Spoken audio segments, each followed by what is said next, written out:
It is Monday, the 29th of July, 2024. My name is Pigeon and this is my song of the day.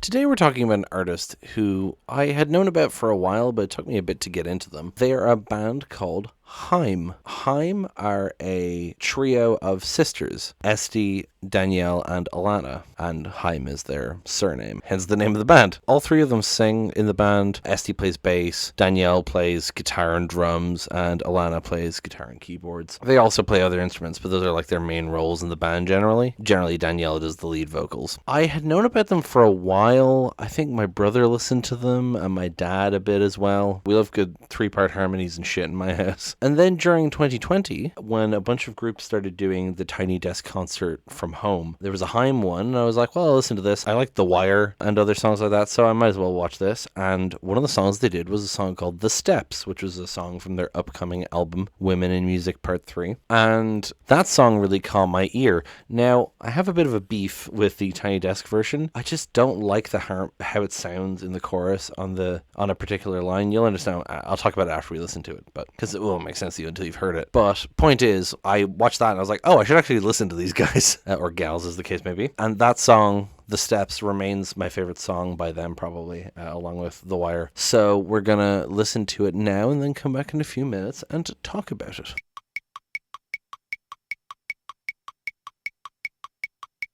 Right off the bat, it's just such a catchy song, particularly that chorus. The thing I was talking about with the Tiny Desk concert was the "you don't understand me." That really just didn't sound good in the Tiny Desk concert for some reason. I haven't gone back and watched it in ages. Maybe I just wasn't used to it, but I love it here in the studio version. So musically, pretty bare bones. You know, the usual drums, guitar, bass. I love the feel of the song though. The drums are so simple but tight, and the guitar kind of like doing this kind of like, well, the way I did it just now was more of a wah sort of funk feel, but like, I don't know, I like the twang of it. The vocals, again, by Danielle, with the sisters doing background vocals and stuff, and harmonies. The song itself is about like someone in a relationship with someone else who has stopped kind of caring about fixing the problems in their relationship. Like the narrator is trying to fix this relationship and trying to hold on to it, and the other person just not caring and not putting in the work, you know. I should have mentioned the music video, by the way, before we listened, but I do like the music video. It's the three sisters in bathrooms putting on makeup, brushing their teeth, but they're like also smearing it across the mirror and across their faces and getting changed and swimming in a pool and all this sort of stuff. And there's a particular part in the music video that I'll talk about at the part in the song that it happens, but it's a good music video. It was directed by Paul Thomas Anderson, of all people. Anyway, let's talk about the lyrics. So baby, when I'm near you, you can't feel me, I'm lightning. You used to come by and sit down by my side. You would come in close and take off all my clothes. The explanation that's given on Genius here for the first bit here, you can't feel me, I'm lightning. When lightning is about to strike, or when it strikes nearby, you can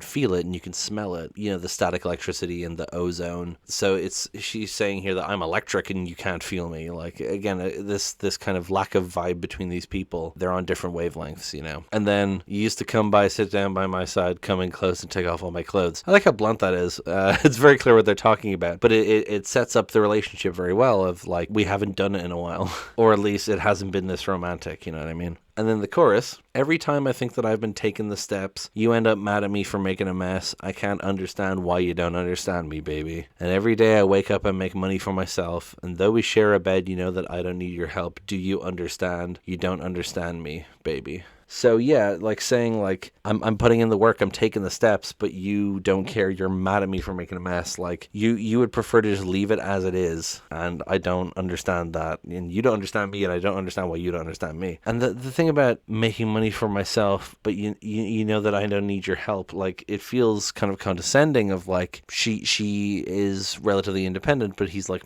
trying to make her rely on him or something. Like she makes her own money, but he's like, oh, you know, here's some money. She's like, I don't need this. It's fine. That belies something else about the relationship, I think. All the ivy is growing sideways. You won't stop it till it covers all our place. The Genius annotation talks about ivy symbolizing love and it growing sideways, meaning that their relationship is taking a turn for the worse. But I think this is also just kind of literal. Well, not literal, but like less that, and more just like talking about decay and ivy growing on something because it hasn't been tended to, it hasn't been pared back, and now it's growing sideways, and you won't stop it till it covers all of our place. Like not dealing with the problem until it's too late, until it's all over. And then you get the chorus again. And the bridge, if I go right and you go left, hey, I know we'll meet up again. And if you go left and I go right, hey, maybe that's just life sometimes. Kind of resigned to it at this point, but it also feels like she's maybe mocking him. Like, hey, maybe that's just life sometimes. Like she's saying that in his voice, like, oh, I guess, c'est la vie, like that's just how it is. Is that what you want?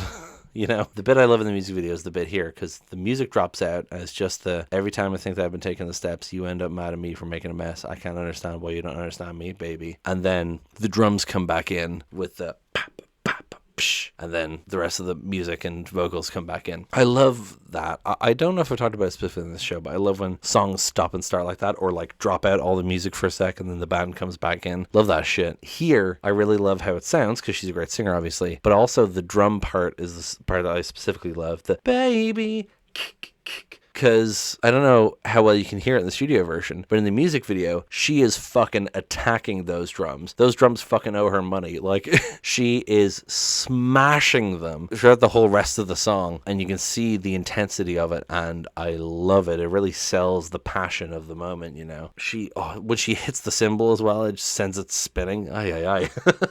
For like such a simple drum beat, it's not like a metal song where you're hitting everything. She's just hammering that snare and that hi-hat and that cymbal.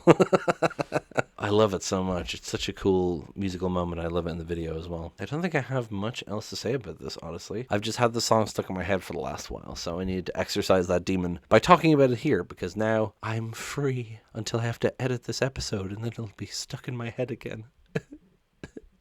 Anyway, thank you so much for listening. Please give me a like, hit subscribe, leave a comment, tell me what you thought yourself, tell other people about this show. Thank you so much, and I will talk to you tomorrow. Break it down.